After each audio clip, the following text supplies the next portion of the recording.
Hi, I'm Alistair Davidson, a Master Trainer for DaVinci Resolve, and today we're going to have a look at creating titles. Titles are an important part of any video, and we can add them very easily within DaVinci Resolve. To add titles to our timeline, we can do so through the Effects library. The Effects library can be found up here in the upper left of the Edit page.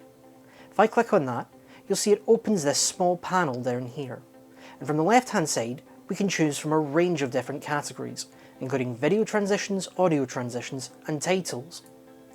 In the titles category, you'll see that we already have some example titles here, like left lower third, middle lower third, scroll, and a standard text.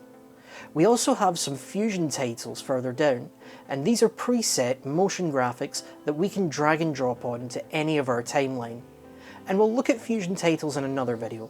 Right now we're just looking at how to add very simple text. And all I'm going to do, if I hover over any of these titles, you'll see I get an example of exactly what it's going to look like when it's added to our timeline. I'm just going for a standard text overlay. So I'm going to take this text here and just drag it onto my timeline. Once it's on my timeline, I can click on it and you'll see that it highlights orange when it's selected.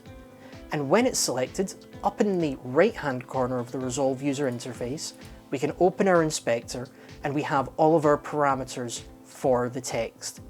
Now, this project was used for a webinar a while ago, and along the top you can see the title of that project. It's Fairlight for Editors. So that's what I'm going to type into this text box here, just to add some titles to this timeline. Once I've entered in the title in the text box, I can change the font from this drop-down menu here. Really quickly, I'm just going to choose this font. I can adjust other parameters like the sizing, the color if I want. Up here, I can choose rotation. We can also add things like a drop shadow. By setting the X and Y offset, you can see I've added a little bit of a drop shadow from my text there.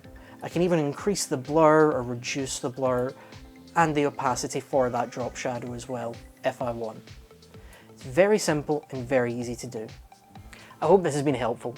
Let us know if there's anything else you want to know about DaVinci Resolve by contacting the ScanPro video team.